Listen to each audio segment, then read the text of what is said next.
Now, while you were gone, we combed through the responses to our social media question of the day. What is your favorite League of Legends factoid? Now, we learned a lot, and we brought back some of our favorites to share with you, so take notes because you'll want to remember these the next time you hit the Rift.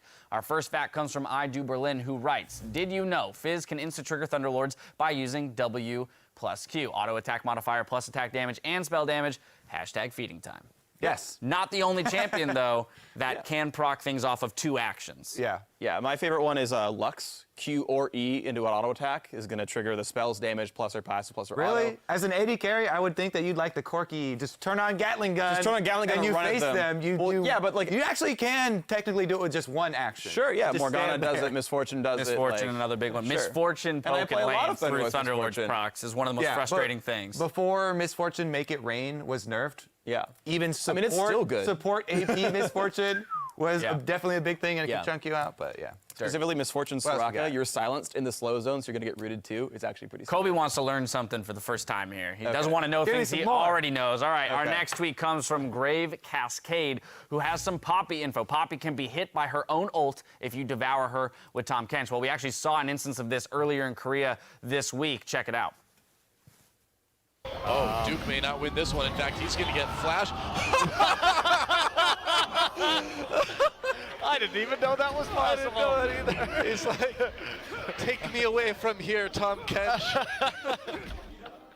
Let's leave this place and go someplace safe together. I still died. Yeah, one of the most hilarious interactions that we have seen in quite a while. I definitely enjoy those types. Absolutely, yeah. The problem is that that's never a useful thing It's to you, almost right? never beneficial. Exactly. I mean, you don't want it to happen, so you, Poppy, release your ult quicker. Well, unless you're in a team fight, you're like 1v3ing. Yeah. You get devoured by the Tahm Kench, and you ult yourself away from the other 2 enemy members, and you end up in a 1v1, and then you beat the Tahm Kench in the 1v1. We just found a positive result. Let me drop a strat here. Use this wall. The best one is over here into the center. This is a play. See, this is what happens behind the scenes. This is the AD carry I'm trying to kill. You're actually This is some serious theory crafting. Well, we'll see. Somebody try it. Don't actually. That's not going to work. Last time, or rather the last tip that he's going for it. Last tip that we have comes from Storm by Night. If you need 50 gold, Kobe, just kill the enemy Nexus. It's true. That one's in our game already, though. It tells you that on loading screen. That is a little. Well, but you don't always get that tip. Maybe somebody's been that unlucky that they haven't gotten it. Unlucky. So useful. There's actually an even better did you know for this, by the way, is that that had to be hard-coded into the INI of what a Nexus is. If you don't actually have a gold value explicitly stated, everything's worth 25 gold just via the League of Legends engine. Like Shaco clone. Yeah, like that's how wild. Clones work that way, wards used to be worth that much and whatnot. So someone had to go in and edit like nexus.ini and be like, yeah, this is worth 50 gold, homies. Like, it wasn't worth enough on its own. They had to go through the trouble and be like, you know what? For winning the game, you need a bigger reward than 25. You deserve more. Gotta be at least twice that much, 50 gold. All right, the game's ready to ship. Here we go. Yeah. Anyway, those are some great league factoids, but it's time to come back to focus on the game at hand. Team Dignitas versus Cloud9. Both of these teams, they found themselves on the losing side of very sudden, explosive team fights that ended the game, each before the 30-minute mark yesterday. Yeah, and Cloud9 put in high, right? And he's the guy who shot calls in really troubling situations. And apparently the curse wasn't high. It was only high on Alistair can win, maybe is the one, or it's just Saturday versus Sunday. But either way, they got out shot called, and his individual play wasn't actually good enough to do well on Braum. And I was gonna say you did hit that point there really briefly. The champion pool calling into question here for high. We saw the Alistair banned out, the Braum play not quite on point. He definitely looked uncomfortable on Braum, so I do expect more teams to ban the Alistar versus them or take it away. Kiwi Kid is a great Alistar. Yeah. He's had some game-winning plays that actually got them back into the LCS on that champion. Meanwhile, though, I think that this top lane is actually, it might be a soft spot here for both teams because Balls and Billy Boss both have had sort of a rough start to the split. Balls, he's 12 out of 15 top laners since we've got so many substitutions. We've had so many substitutions, yeah. In KDA and damage per minute. Meanwhile, Billy, he only came in later and has had less time with the team, obviously, but he is sitting at 14 out of 15 right now for the KDA as well as the damage per minute in that top lane. So we'll see if, which one of those guys can get the advantage up there. Exactly. Both of them will be looking to improve that ranking today. But two of the other members that I then want to look at on the side of Dignitas is Apollo and Shifter. Now, these guys were performing quite well in week one, particularly Shifter on that Anivia and that Ari, even in a loss on the Anivia. But these are the guys who, if Billy Boss isn't necessarily stepping up to the plate, those would be the ones that I'm looking to really come out with those individual performances again that can kind of carry the rest of the team through it. Yeah, honestly, Shifter was just great on control mages and also specifically Ari just as a one-off champion to the point where, like, I think it's just a good ban against Dignitas just to limit him to fewer styles. But yeah, his Anivia was great, 8, 2, and 7, had a couple of great Ari games, and then it got worse. In general, though, Dignitas as a team just... their shot calling has never been a strong point. And it's so chaotic and haphazard. It feels like they never have someone with really good game sense calling the shots. The millions of Baron throws, the way they lost that previous game where they overstayed, not realizing that Rek'Sai and Lulu are things. And this continues to bite Dignitas in the ass, and they need to figure out how to just stably play a mid game. Yeah, both of these teams are very clearly still trying to figure themselves out. And with that, let's see if either of them have done it. It's time to send it over to the casters for the play-by-play. Thank you very much, Dash. I was getting ahead of myself. We are about to check it out because we're getting into the starting lineups. On the blue side, it is Team Dignitas. That is Billy Boss in the top lane, Kirei in the jungle, Shifter in mid, Apollo at 80 carry with Kiwi Kid as usual on support, and Coach Interflame. Absolutely. And then on the other side, starting yet again, we'll see Cloud9 with Balls in the top lane, Rush in the jungle, Jetson mid lane, Sneaky 80 carry, and High on support. Oh, I like that. It puts them across the map. Yes, it's pretty cool. Looks good. The question is, fancy graphics this year. Does Cloud9 control most of the entire game again and then kind of get swept out? They get a little too confident in their plays. With High in there, they do follow those. But it seems like, as we said, at High not on Alistar, High on different champions, the comfortability kind of starts to fade away for him. Yeah. Caused problems for Cloud9 yesterday. The Elise for Kirei, and that and too, then the Alistar for High. All right, there's one on each side. The two champions that they win on, but then their teams haven't picked up wins with any other champions or players in that role. Pretty interesting. Most of the same getting banned out here. We'll expect to see the Elise for the side here on Cloud9's ban. Maybe they wait for the last one. We'll see if Dignitas has any bans to kind of bite them in the butt here. Tom Kench is the final one to use. Might see that Graves out as well. Yeah. Cloud9 played Tom Kench against TSM. It wasn't particularly impressive from Balls' standpoint, but it's still a champion he's put a lot of time into. So you don't just say, oh, he had one game where he wasn't good on it. You look at the history of the player and what they've been playing recently. And Tom Kench still a viable ban? Definitely taking their time. Another team that's was locked, I should say, into the middle of the pack with their 2-3 scores. Interflame and Lemon Nation on the board. And the Alistar goes. Something will happen today that has never happened before. What's that? This year. Either Team Dignitas will win with Kirei on a jungler not named Elise, or Cloud9 will win with High on a support not named Alistar. One of these things will happen. I like it when it comes down to that. Got a lot of firsts. Always enjoy it. We'll see what the first pick is for Billy Boss. What they decide will be a priority pick. The list is up. Apollo's been really actually having a good time, I believe, on the Lucian. Gangplank is also available. We had a game where Gangplank wasn't picked or banned yesterday. Is this number 2? It's a little while to see, but it will be the Graves lock-in first for Billy Boss. There was a bit of discussion going on there for Dignitas, so they're saying this for what? What are they giving up here? Yeah. Well, there's a lot of things. Corky's been banned pretty heavily today, and there's the Gangplank. I mean, Cloud9's going to be able to play it. Balls grinded a ton of Gangplank before Worlds even, so he's been experienced on this champion for a while now. Was that like a Diamond 2 Gangplank or something? Something like that. We'll see. I actually like watching the pros use how to use the barrels. Some of them are very, very highly skilled in that. Some kind of get one barrel out, and the play really comes from the ultimate cross map. Balls usually having a global presence on his players. We've seen the Shen lately. now his Gangplank. See if he can carry a game on it. Yep. Jensen may get that Corky mid as it goes. We saw Shifter on it just recently. The bans or the picks have really been putting Corky onto the Rift recently. Poppy and Callista are going to be locked up. I was wondering where Callista was going to be going. Now in the hands of Apollo. Yeah, we're really starting to see some very consistent patterns with the top pick champions here. What's happening right now, it feels like, at least in North American picks and bans, there are so many champions that can flex into so many different positions, and it's like this pack of 5 or 10 of them. So teams are literally just trading them and picking down the line of who is powerful, because Gangplank can go top or mid, Corky could go mid or bottom, Poppy can go, you know, jungle or top, Graves can go jungle or top. So you just pick it, and it will fit somewhere in your team composition. It's like what Immortal said yesterday. I was like, wow, you know, how do you guys come together with a composition like this and just make it work? Because you didn't have much engage going in. He's like, we got it on champions like with OP picks, man. We were able to use them in the positions we had it. And those picks, like you said, continue to revolve in the first set of lock-ins. See what else we have. Morgana Nidalee is going to be locked in. Rush will try his hand on that once again. Yeah, and once you get through those champions, then you get to the actual formative picks of the team composition. And in this case, it's Morgana and Nidalee, which again puts Cloud9 in a very poke-based team. Rush has been playing a lot of Nidalee, has not been finding many wins on Nidalee. He's had 2 poor Nidalee games so far this year. Also had poor Nidalee games at the IEM Cloud9 attended a few months ago.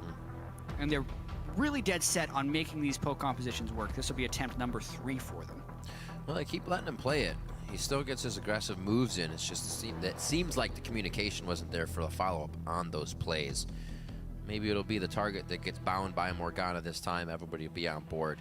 Nobody gets too far ahead of themselves with what is set in motion. Apollo and Kiwi Kid now rounding out. We're going to see a possible mid laner support. So that is going to be Graves Poppy wherever it switches. So Graves in the jungle, Poppy in the jungle. Some thresh play from Kiwi Kid. All right. I'm excited about the LeBlanc right now because there are so many squishy targets potentially on Cloud9. However, Cloud9 does have some options here. Morgana's a champion that has been picked mid as a counter to LeBlanc, and they already have it. But I don't think they want Jensen on Morgana. I feel like they want him on something else. They want High on board. But they do have that option now. Jensen could choose to... I don't know, I'd say Victor. Yeah, Victor's one of his best champions, and you can play the lane and still win against LeBlanc. He actually has done that, I believe, already this year. It was LeBlanc that he stomped on last week on his Victor game. Lissandra also can lock down LeBlanc quite easily. How are they going to swap these around? Because you can actually put Gangplank mid lane if you really want to.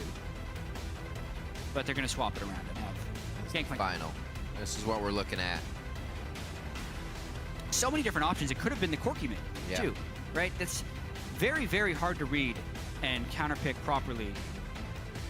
Currently in League of Legends. Right now, Cloud9 has 3 picks in GP, Lissandra, and Corky that are normally banned. So I'd say that's a pretty great draft.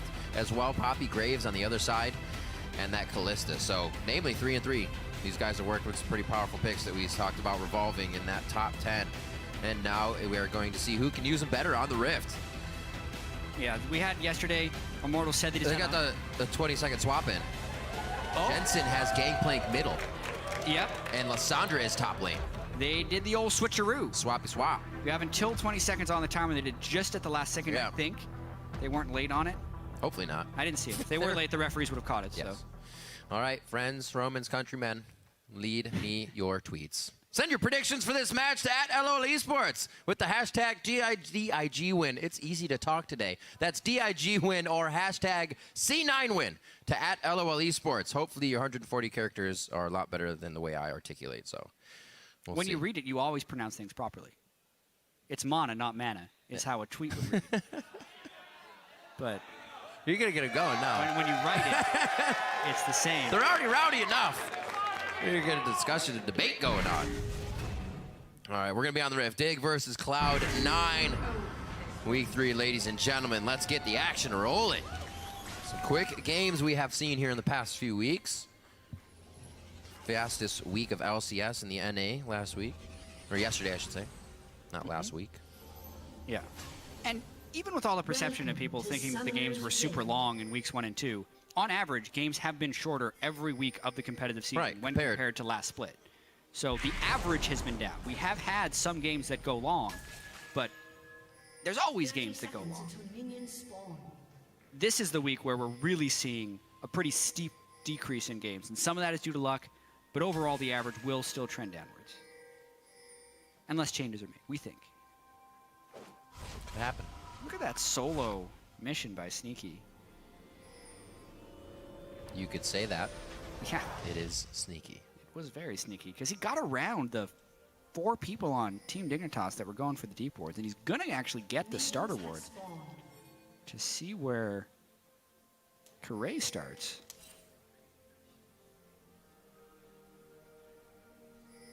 Sneaky little move, but I don't think that really leads to many advantages outside of them knowing where Graves will be very early on into the game. Rush likes to do this every time. He just sets up as many traps as possible early in the jungle to maximize the speed of his first jungle clear. And Sneaky and High are giving him damage, with which Rush will still take the full set of experience. Nope. Let's get that last hit in. Yeah, there it is. Yeah, Rush is very good at all the little intricacies on jungle Nidalee, like animation canceling. Right after he throws a spear, he throws the trap down so he gets everything out as quickly as possible. Also, he gets jump resets every time he walks something over an old trap. So he's really just very, very, very fast and good at Nidalee. And another great jungler, Graves, with those shell knockbacks. Very, very healthy in his way around the jungle. All the tricks of the trade. You see him right here. So just the camp behind now. Looks like Rush did get a bit quicker of a movement, and he's going to utilize that speed. Hopefully he's not seen by the Callista Ghost as he moves through the jungle. But he's going to look, get right on top of this red, and it just turned around as he got there. He may, however, meet up with Kirei, but Kirei, wow, right under his nose. Yeah. When you're doing a full clear, oftentimes you want to wait on the red buff because you want the maximum efficiency. And he's out before Callista sees him. Wow, that's Rush. So Thunderlords across as well for C9. That's But yeah, go ahead. Rush full cleared his jungle, made it all the way down, jumped through and got to the red, and you can only do that quickly. Notice about a second after he left, Kirei was going to be able to go and check that. So because of the hundreds of games that Rush has played on Nidalee to maximize all the little things of that jungle clear, he actually missed out a little bit because Sneaky and High, he couldn't track the damage they did. So like the one auto attack wasn't quite perfect on Right, yeah, the ending when he tried to walk away. Yeah, but all the stuff that Rush does just with himself on Nidalee is hyper clean. Yep. And because he did that quickly is what gave him that small window of opportunity to make it in before Graves could get to the red buff. Very nicely done. And you see Kirei as well saying, well, I got to make something of this work. I got less of my bottom jungle. I'm going to try to make a play. And he eats a binding immediately. Oh. That's going to be the flash off. Kiwi Kid actually held onto that play. It looks like you're going to be able to work that for the next 5 minutes in the bot lane. 8:40 about High's flash will come back up. We'll see how Kirei adjusts to his red buff being missed. So far, gank bottom has been thwarted. Yeah. As far as pacing goes, he's pretty far behind already. Right. That's he needed that a lot. Yeah, it's 300 gold that Rush has farmed in the jungle that Kirei hasn't been able to farm. But they know they have the flash down. And Rush is currently trading Gromps around. Wow. He's going to go pretty deep here.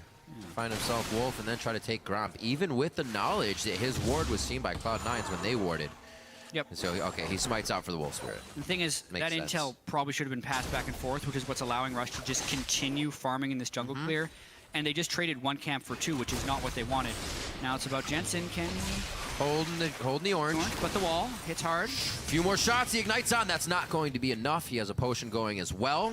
Jensen makes it out. Flash and teleport was just used to get back to lane. So if that gets pushed, he misses a wave. Yeah, very timely gank, but ultimately not a kill. They burn their flash. Jensen has to burn both of his summoners, and he's actually sticking around.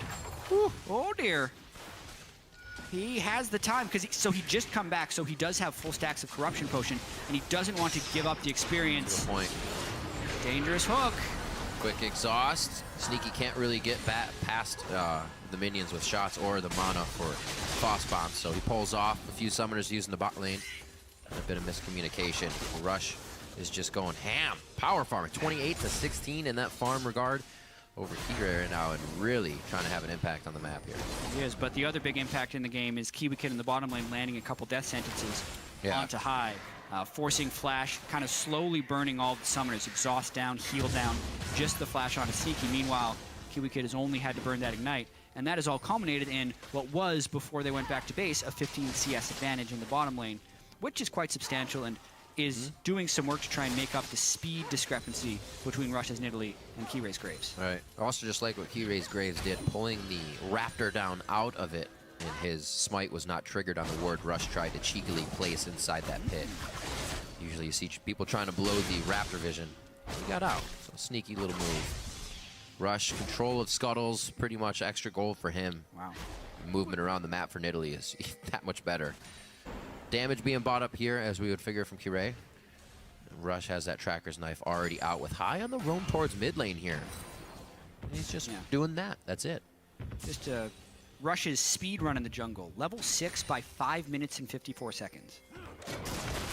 Super fast. I don't think he took lane experience for any of that. No, it did seem it. Yeah, all jungle.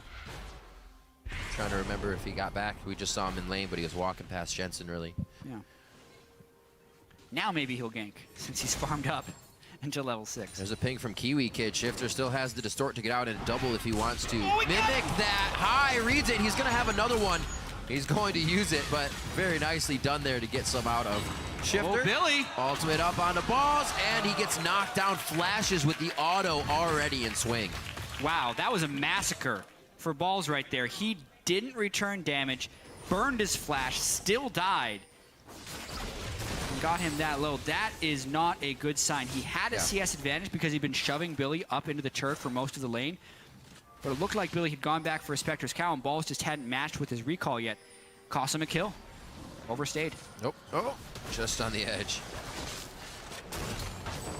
So the movement here from Billy Boss on this Poppy in the top lane. He was 2, 4, and 3 as their win over Impulse just yesterday. He's been doing good things for the team. There are questions about him, but he seems to be stepping up. So looking now, this Cloud9 high on Morgana, as well as Kiray's Graves. Remember those two we were talking about, not Alistar and not Elise. A quick black shield saves him, but I don't think they would have taken that anyways. Good pressure from Dignitas, though, to keep Cloud9 pressuring the bot lane. Really big advantage from this Apollo and Kiwi Kid lane. Not only a CS advantage, but an experience advantage. With a level 6 Kalista, they can make a lot of plays. Oh, pink ward. Well, at least let them know he's there. That's the thing. Last season, it was much more punishing to get a pink ward killed because it was much more expensive, and you could also otherwise place stealth wards that you buy in base. Right. This year, the fact that you can only buy the pink ward and that it's 75 gold, it's almost like a half-price pink ward from last year. So getting them down is really punishing. It takes, getting them down is not nearly as punishing to have them killed as it was last season, since they're so cheap.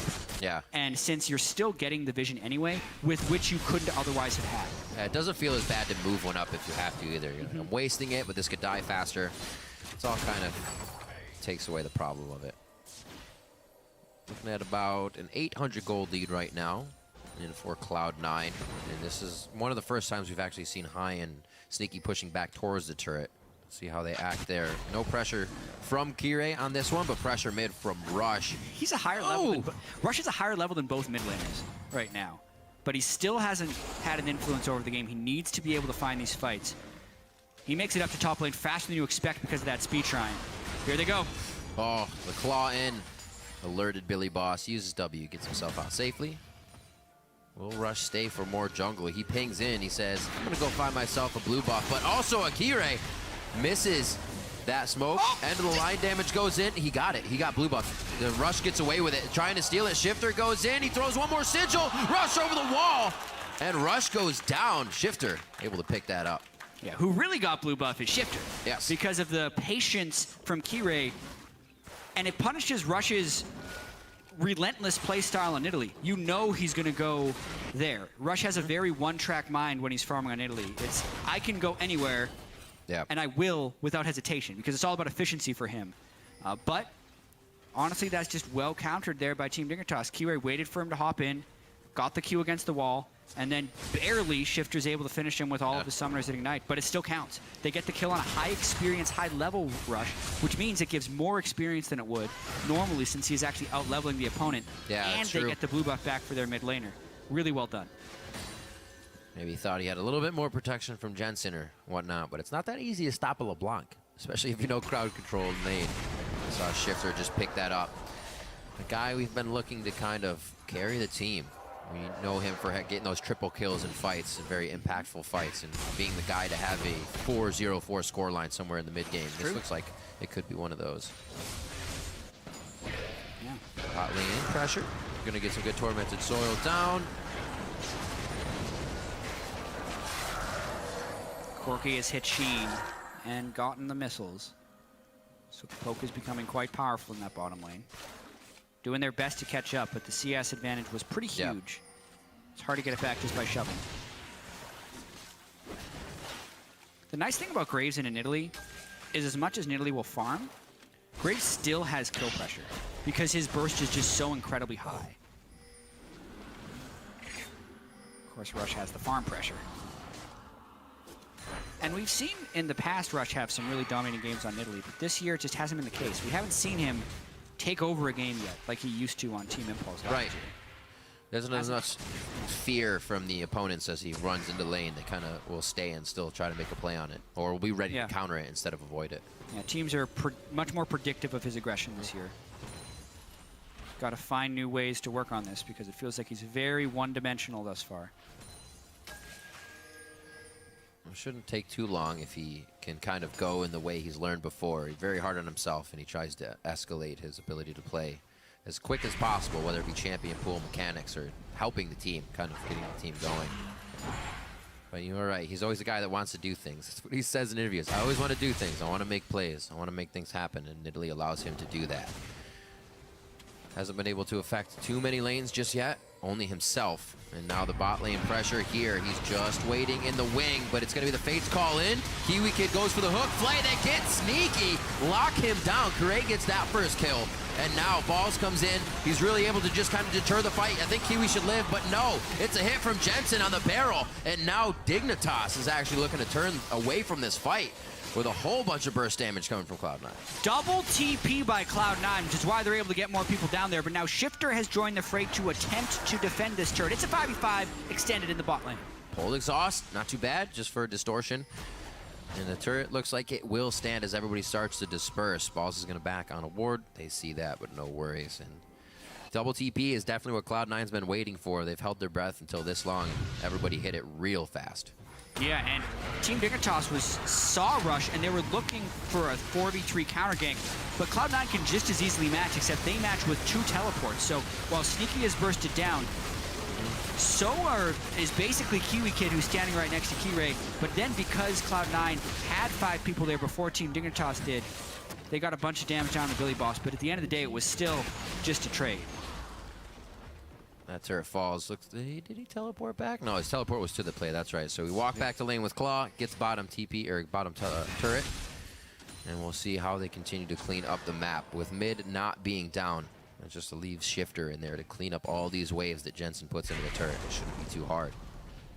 So good game again for Dignitas. Everybody that needs to get kill participation has done so, and the only death is Kiwi Kid. Oh, watch out high.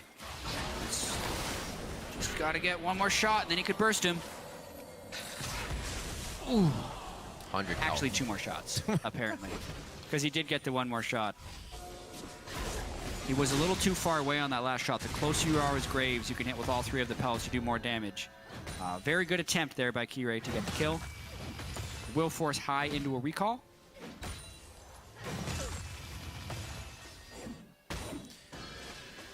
Cloud9 panning back out into lanes. What are we looking for from this composition? It's another one that kind of doesn't say we're diving you, we're fighting you that much. They also have balls to split push if they want. How does this work?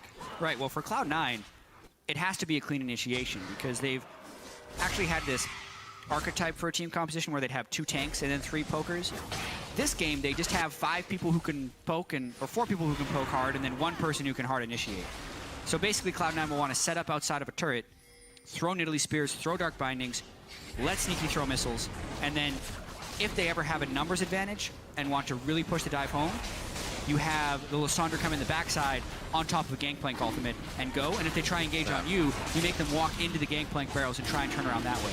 Cloud9's composition is basically an overload of damage, but it's highly poke and push oriented.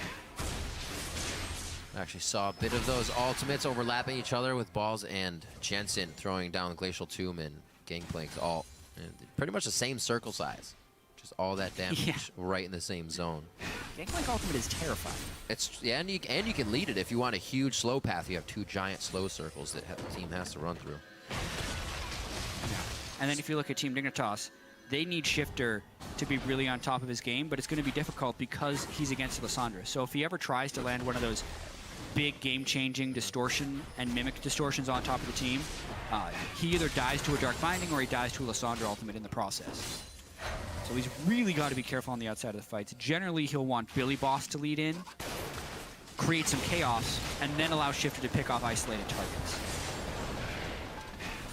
Too many minions just in the front for anybody to get a pull, to get a pick, or a chain. Cloud9 pretty much dictating the mid lane. Should be able to get a few more shots on this turret if there's no more pressure, which is a rotation from Apollo coming up from the bottom lane right now. He may just be warding for himself. Yeah, this is their numbers advantage, so they're going to be looking to land a poke shot and get as much turret damage as possible. That stings. I don't want to give it up that easy, that's for sure. There is a package in base for Sneaky to have. He currently is outside of base right now as those just spawned. And I think he's actually going to go get one. So that'll help no mid engages more if they try to, or if they want to get something down. Lane pushed by Balls. He goes back. We'll see where he starts to go. Absolutely. Zooming out down the bottom side is Corki. Wonder if he'll try to get a gank off with that. It's pretty tricky targets to gank in this game. You don't want to go trying to assault LeBlanc. Apollo would be a good choice, though, if he ever finds it. The split push, though, here from Team Dignitas, they have the ward coverage heavily in the blue side and around Baron. And oh, a party. yeah. Oh, just a troll steal. Sneaky going down the bottom side actually wasn't that great a call because they had no vision control on the other side, and they're very vulnerable to a push here. If not for that pesky Gangplank ultimate that totally takes out the wave. Bot lane, is they going to stay? There's pings down in the bot side here. They're kind of saying we can stay with this if we go even harder. But if we don't, then they're going to lose a lot because you're going to get Poppy down on the bot side right now. So Sneaky, okay, uses the payload to get up towards that red. Yeah, didn't have much time left on it, so wanted to use it for mobility. Here we go. And they out-rotate. Right, draw the in pressure small down. part because of that. And then get the mid Yep. lane. So that was big. That whole play was turned on the Gangplank ultimate top lane. Cloud9 didn't have the appropriate people in top lane to stop a big push, so they throw a Gangplank ultimate down. And since Team Dignitas had then invested 4 people top lane, there was now pressure in mid and bottom. They chose to respawn to bottom lane, but Sneaky had the mobility to move mid, and they take top lane. And they're still behind on the play, so Cloud9 ends up getting 2 turrets off. Yeah, and this is perfect time for it to happen for Cloud9 too. Triforces are up, running. That spiked crush turrets is there. And a little bit of love on the TP. That's going to be finished by Billy Boss. Yeah. He's also just going to hang out in the same spot as a quick binding from high comes out to stop anything there. Now, while that TP was farther than his teleport in week 1, They're getting bigger. it was equally as effective. Yeah. Not very effective. Well ahead of his team, highly telegraphed, and face full of dark binding. He's specifically a TP zoning professional. Yeah. Good try for the clear. You don't want that. No, just orange away. Oh my word. Jensen's doing quite a bit of damage right now. We really haven't seen him put out parlays straight to the face, but Kiwi Kid figured out how much damage it's doing. And now they're starting to push up. If they can get to this next turret, like I just mentioned, we have those Triforces up, and it's going to be tough. Rod of Ages are also stacking up right now. Oh, that's a huge binding. Key raised the wave clear. Oh, back. He's able to get out of it. Whoa, Billy Bob's going for Sneaky. It's Jensen Sneaky in a 2v1, and he is making it happen. Now it's a 3v1, and he may just be getting another kill on this. Doesn't have the range. No, he flashes in, gets the hammer shock down. Where's the next hit? Ultimate is already down for the previous play. Apollo over the wall now. They are not giving up on this. And as the 20-minute mark hits, looks like Dignitas can start running free. Yeah, they make a big play right there at the 20-minute mark. It all actually started when Kirei took the Dark Binding, but they were able to back him up. Graves tanky enough not to get bursted down, and Cloud9 actually overcommitted while trying to follow for the Dark Binding and gets punished with some deaths. Whew. Cloud9 felt very strong going into that push, and it just seemed like they felt a little too confident. All it takes is one hit. The binding gave them false sense of security. Billy Boss getting big, though. They definitely have to respect what he can now do to the fight. Yeah. He took on the entire team right there. Behind in CS, but he is the tank against a bunch of squishies. So when he runs into the team, they do have to respect him. Either they all have to burst damage on him, or they all have to run. And if he's actually initiating in synchrony with his damage dealers, it's a recipe for success. Oh, the spear. It's not going to be the eagle eye throw. Just misses. Spooky's on the backside of Rush. He hits the next one, though. All that farming, finally, Rush is able to get a spear land to jump in for a kill. Whoa. Nope. No blue for Rush.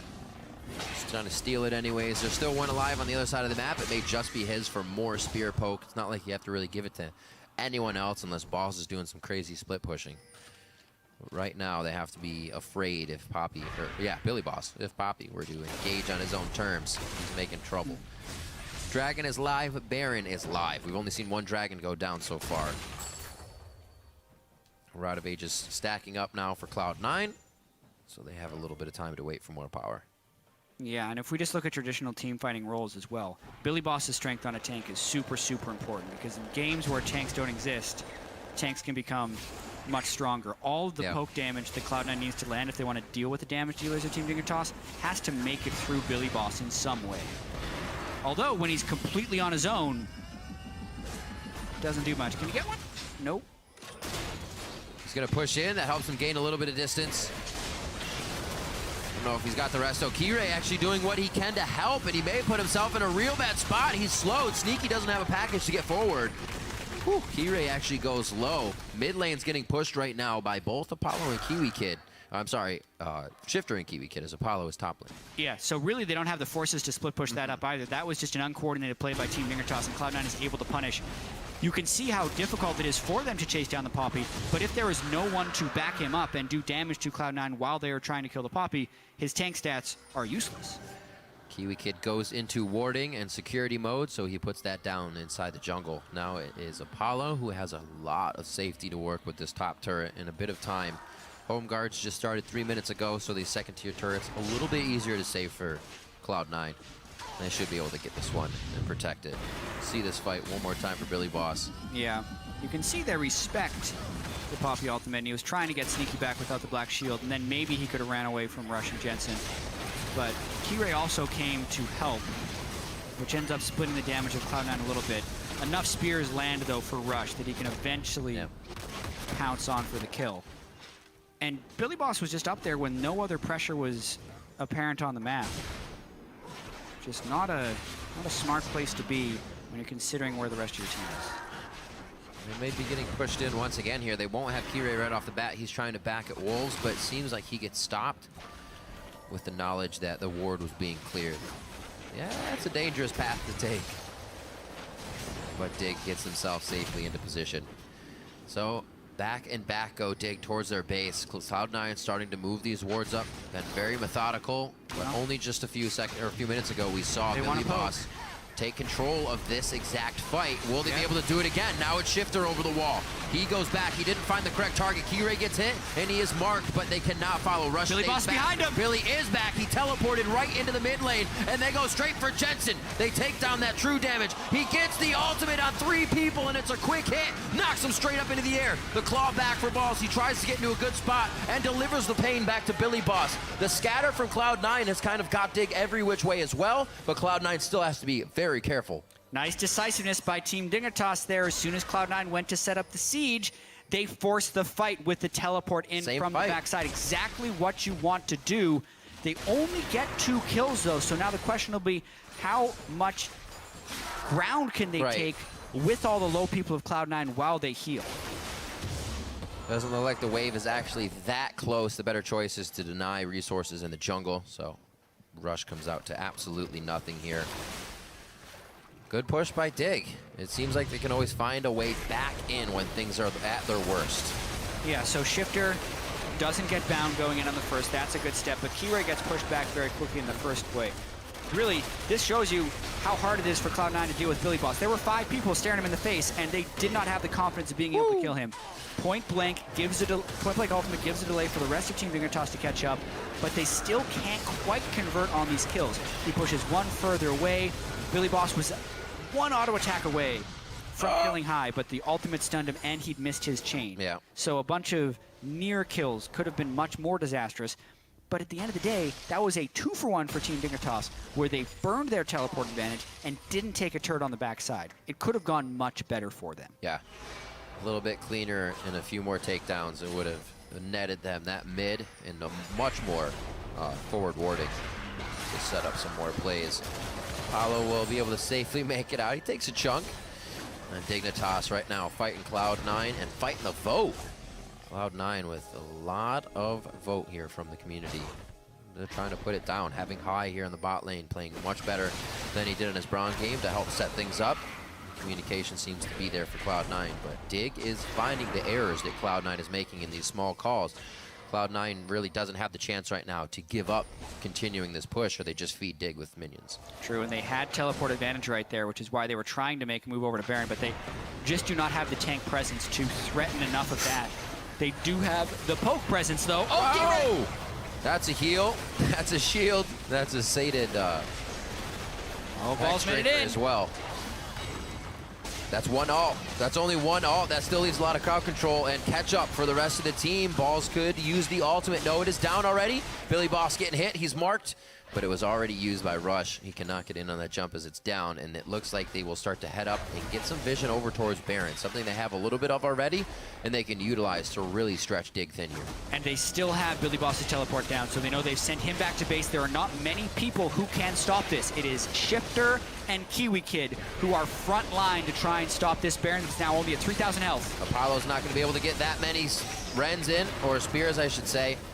Oh, spooky ghosts. That's the slow they need. Slow If he can hit it, it's going to give the speed to Rush. Fate's Call pulls him out. Rush would have had the bush movement speed to really capitalize on that. Coming up on 30 minutes here, Cloud9 gets Baron. They start forcing their way down mid, and it does not look like a great comp here for Dignitas to clear those Baroned up minions. They did not want to get flanked, though, with how low Balls was up top there. Spooky. No damage received. Oh. You need to do damage to interrupt the recall. That's why the smoke screen did not get him. High. Bye. He makes the calls for everyone. Why did he call for him to recall last? No, that was unfortunate. Just a little bit slow on the recall there from High. This was a huge amount of poke that landed. The TP Jetson with the barrel through the wall is critical. The TP from the flank into a flash. Make sure Kiwi goes down. But then the continued chase doesn't get all that much. They're still struggling to really close this one home. High and Sneaky couldn't quite make it in time. But they still get the Baron out of it, so overall a very successful play. These fights, this right here is the fight that Cloud9 would need. We see all these extended ones. I mean, for both teams, after the first crowd control is used, it's hard for them to gotta capitalize. run. But that's what I was talking about, having an area where they can use both of those ultimates from the Sandra and Gangplank and not just have people run out immediately. Being able to lock people down in those two ultimates, especially if you can get a Gangplank barrel and some Corki missiles on top of that, would be the game at this point, because we're 30 minutes in. Death timers are much longer. Turrets can melt like paper to all this damage, and especially with the Baron on Cloud9, they can get this work done quickly. Team Dignitas needs to get in position to stop this push because they do not want their base to be in shambles. Everybody's coming out right now. Home guards are on. Keyray looking to deter to the right. Balls has Zanya's and Glacial Tome. Not the target they instantly want, but getting him to half before anything starts is still good. He goes right to the back line. They're going to be able to take down Shifter immediately. No summoners or ult even used for him. Rush claws down Apollo, and he's out of the fight. Keyray almost gets a spear, but it's going to be the red buff to burn him down. And Rush diving in for a triple kill. And Gets guess the what? catch me They're out. dead for 45 seconds apiece. That was a 3 for 0. These are Baron minions. This is going to be the game, Riv. You said it may as well very be the game if they were able to get the fight, and it very well is the game. That's the second Nexus turret going down. It was a bit back and forth, but an even game overall, 9-9, and the last gold surge for Cloud9 puts them up about 8,000 gold, allowing them to take that Nexus. And did you know, the extra 50s in their pocket, Dignitas takes down Cloud9. And it took all the way until the end of the game. But Rush got that triple kill on the Nidalee. It was definitely not all about the Nidalee. It was a team effort overall for Cloud9. Yeah. And it was a tough fight because at the end of this one, it was still just 9 kills to 9. Team Dignitas had multiple fights where they were very close to closing down on the squishy targets of Cloud9. And then on the backside, Cloud9 was just barely unable to close down when they had the advantage on Team Dignitas until the deciding fight in front of Team Dignitas' base with Baron. So all the ingredients were there for a victory. They get the clean kills finally and push home for the win. Smiles on the face as well. A lot of the games we have seen have been struggles for Cloud9. The one versus TSM, neck and neck, and then that mistake at the end where you fought so hard to lose. You kind of begrudgingly smile those wins. These ones you can be happy about. You can take away the bad things and know, yeah, that was bad, but we still were able to correct it immediately in the game. Yeah. With their 3-3 record, that means they've had 3 Saturday losses and 3 Sunday wins. So, I mean, people are talking about high bunny. No, Saturday or Sunday. That is clearly It's the day for Cloud9. of the week. Still, all smiles when they win. Yeah. Bubba Dub and Lemon coaching and analyst staff on stage as well. And like we said, this is a very close game, so you're happy to win those nail biters. Dignitas as well, showing glimmers of hope within their play. Very hard for Keyray to kind of get back on rushes, just engage in the early game, but they were able to find some of the fights. Billy Boss has been stepping up when they need to find just kind of outright engages, when they have to take a team off guard and not the best position, but they can still make some of that work, and that's definitely what we can see Dignitas growing on and getting that to work a lot better. Something that interests me about this team, once they did change as we get set up for the interview, is with Rush being in the jungle and now Jensen in mid, that's not a Meteos helping high in the mid lane anymore. That's a Rush can kind of do whatever he want dynamic, and Jensen keeps safe in the mid lane, or now is doing better. So Cloud9 have kind of been able to be versatile in that sense as well. Exactly. When Jensen first joined the LCS, as you see their owner Jack with his child there, is the fact that Jensen is dealing on his own right now. He first found success when High was camping mid lane heavily towards the end of the summer split last year, but now he's had the Victor game as well as his Gangplank game, where he can get a big CS and gold advantage eventually by himself, which does open up Rush to do that free farming style. Still a lot of kinks to work out for Cloud9. Rush is becoming predictable in his patterns, and we can see teams repeatedly morg that now. High still hasn't shown great games on things that aren't Alistair. The morg bindings were nice this game. And then also they just need to find the right compositions that work. They kept trying with that heavy poke with 2 tanks. This time they just said, all out, Gangplank's up, just pick the powerful champion. Throw in Lysandra for some extra initiation. No tanks. Allow us to fight everywhere. Allow the team to move fast to get everywhere as well. It worked out for him. Jensen had to bring out something new. Well, not new. We haven't seen him on Gangplank. Have we actually? Jensen on Gangplank, it's rare. I know we haven't this season. Yeah, Gangplank mid is something that was not as common as everybody Gangplank bans top, it anyways. And it's pretty much always been, especially around the world right now, for good reason. The skill cap on that champion, when you are able to place the barrels, it creates such a crazy zone of control, which is one of the big reasons Team Dignitas couldn't push through in a lot of these fights, because even though they chunked some people on the front lines, as they were trying to chase, a Gangplank barrel would take Keyray or Apollo straight out of the fight. It wouldn't kill them, but it would take them to 20%, and they just weren't willing to follow through after. Another big thing to look at in these games is at what point the plays actually happened, because there were both awesome teleport plays from both sides at an even point in the game. But since Cloud9 got their teleport play when they were pushed up and ready to take turrets, it was Dignitas kind of getting those, taking it, and then not having the minion wave to be in position, right, when they took theirs, because Cloud9 had been pushing them back. So while Dig made great plays, it really matters where you are when you're making that play still, if you're behind your turret or ready to take one of theirs. And it matters how decisively you can make the play. Right. or even whose composition is better set up to take turrets afterwards, right? You did have the Graves and the Callista on the side of Team Dignitas, but then you had 5 ranged people for Cloud9. So even if they didn't have the double marksman, they can still take turrets from relative safety as long as they have some minions in front. And this is one of those compositions that High can keep everybody kind of on the outside, just outside of danger, and that's where it's almost the best to micro in. We don't actually have to go in. We can do this. Yes, we can. Yes, we can. Just keep throwing. Rush is probably like, but I'm going in. Don't worry about it. I'm going to kill 3 people on this turret dive. And even we only have level 15s and 16s here to show you how fast the game was. Most of Cloud9 did get a level up because of that last fight, so it's 15s to a lot of 14s. Yeah. So this game didn't even really reach max ultimate for a lot of what we've been seeing. No, it was a very exciting game. We've had very close games that still end as soon as someone gets an edge today. Yeah. So it happens. It's going to start getting faster and faster, hopefully, because the games become more awesome when it does. A lot more action. So, but now for a deep dive into the action of that game, let's send it to Dash and Cloud9's bot lane at the analyst desk. Thank you, gentlemen. Yes, that's right. I'm here with Sneaky and High after that victory over Dignitas. And I want to jump right into this. Got a lot to discuss with you guys. First and foremost, I want to talk about a topic that's kind of been trending for us as analysts and casters, which is game time and the way that the games keep ending, because most of them seem to be balancing on a knife's edge, and then there's one team fight that kind of results in a very sudden 30-ish minute win. So, High, as the shot caller, how have you kind of noticed this season developing in terms of game flow and style, and how has that kind of fed into the decisions that you're making as a shot caller when directing your team through the mid-game? Well, the game now is different than before. You get changed minions to be relative to your level. So if you're the team that's ahead, your waves are always going to be constantly pushing in. They made it almost, well, not impossible, but like 5 dragons is really hard to get because one, games don't last that long and the buffs getting up to it aren't that ideal. So you don't want to like lose a team fight for trying to get that dragon. And then once you get Baron too, you couple that along with your already stronger creeps, and you kind of just crush down turrets and games just end quicker now. And it's just, with the amount of OP champions that are available right now, games can just snowball that easily since, you know, there's too many to ban and things like that.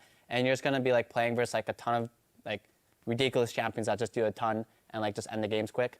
So then, Sneaky, how does this change the way that the team is communicating and approaching fights within the game, realizing that that 25-minute Baron call could end the game, right? You don't even have an inhib down, but sometimes that's enough time for a team to end the game. So how does this play into kind of the intensity that you're feeling in comms leading up to these fights? I don't think it's really changed too much, to be honest, between like season 5 and now season 6, where there's like more pressure on an objective because it'll end the game. It's kind of just like we already knew what's going to happen if we lose the fight. We already know what's going to happen if we win the fight. All right, cool. Targeting or looking at this game and kind of the way that you guys have been approaching champions, like Cloud9 has taken an interesting approach on champion select to win on red side. A couple times now we've seen you guys throw out a fair number of target bans, whereas the majority of teams are resulting in just, we're going to throw out the OPs. We'll keep the OPs off the table. Here we're seeing the likes of Bard, Elise, and Lulu thrown out, all very strong champions, but that means Graves, Poppy, GP, Corki are all still left up onto the table. Why is it, Sneaky, that you guys are so comfortable throwing out more target bans on red side and leaving these options open to the blue side team to take their pick of the litter? Well, I mean, there's so many of the broken champions right now that you can't ban them all. So if you ban too many of them, you end up just giving blue the one good OP left. Instead, this strat just like opens it up more so we can get potentially 4 if they don't like those champions, but we guaranteed get 2 off the first round and they only get 1. So it just opens it up a bit more. So coupled with that, then we kind of fall into this space where we're looking at team compositions that Cloud9 is running. We've got GP, Corki, Morgan, Italy, Liss, a lot of poke, a lot of siege. We've seen you run compositions like this a few times now. High, do you feel that there is one particular style of play that is superior to others currently, and is that the reason why you guys keep going towards these kind of poke compositions? Well, regardless of how ever your team plays, right? There's always different things that will work for different teams. Other teams are really good at poke, other teams are really good at engaging, other teams are really good at split pushing. You have to find which one that you feel comfortable on and also balance that along with what's currently OP in the meta, right? So you have to play what's good and what's good for your team. And it's not necessary that we only play poke or anything like that. It's just that the current champions that are really good adhere to poke. So like Corki, he's really good, Gangplank's really good, and they both kind of poke champions. So it's not like we can only play poke. It's just that relative to what you're picking in the comp is what you want to like make your comp around. And Champions support the play style. Yeah. You guys are able to play that, so you can go for it. And now, kind of taking a step back from the game, the dynamic of Cloud9 as a whole. First to you, Hai. What does it look like behind the scenes in terms of practice and splitting time with Bunny Fufu? And what does that relationship between you two look like in terms of practice? Well, it depends on what we're planning on doing for who's playing the games. I watch Bunny play the games, and he watches me play the games. Granted, he watches me more than I watch him, but as far as scrims go, he does really well in them, and he does not like just as well, if not as good as me. It's just he hasn't been able to translate that the practice into a stage. So I think giving him more chances, I'm sure he could like pull through and like win, since he plays just as good as me. And as far as like the dynamic between him and me, it's gone pretty well. He's like a little brother to me, and we work out together. We talk all the time. He's like constantly in my room. He like takes naps in my room too. So it's just like he's like literally around me all the time, and like we're just like learning a lot from each other as people and as players. Great. I mean, a supportive relationship. We look forward to seeing him on the Rift again soon. Sneaky, you're the other half of this whole equation, though, where you're the guy who has to play with two different supports. So for you, the practice dynamic, what is it that you kind of adhere to in terms of maybe making a switch between them, knowing, okay, Hai's in the game, it changes my play in this fashion, versus Bunny Fufu being in the game, I've got to assume a different play style? Yeah, that is kind of true, because I haven't really done it too much so far. I didn't really think I needed to, but when I'm playing with Hai, he's like usually pretty talkative. He's like asking people questions, and then he's doing the shot call thing. Whereas with Bunny, he still tries to shot call, but I think I need to take my own more command when I'm playing with Bunny, and that's something I need to learn throughout the season. I think that's partially why it hasn't worked so well. It's not even just me, it's like the whole team that needs to step up and make Bunny not like the sole shot caller. Well, it's only week 3. We're early into the season here. Things are looking well for Cloud9, 3-3 after that win, so congratulations on it. Thank you both for the interview. Coming up next, Echo Fox will take their shot at breaking Immortal's flawless winning streak. Stick around. We'll be right back after a short break. Perfect. Has to talk a lot. Tell me what you're up to. Jensen, always think about what you want to be doing and what you're going to do next, okay, buddy? Yeah, Jensen. And I'll do my best to help everybody out. Sneaky, we're going to double kill our lane. Can I have everyone lower a bit? Kiwi Kid goes for the hook. Play that kid. Sneaky. Lock him down. Gray gets that first kill. I'm on Jensen, Okay. I'm on Jensen. Yes. Yep, keep moving, keep moving. Keep going. Nice. He goes right to the back line. They're going to be able to take down Shifter immediately. No summoners or ult even used for him. Rush claws down Apollo. Did you know? The extra 50's in their pocket.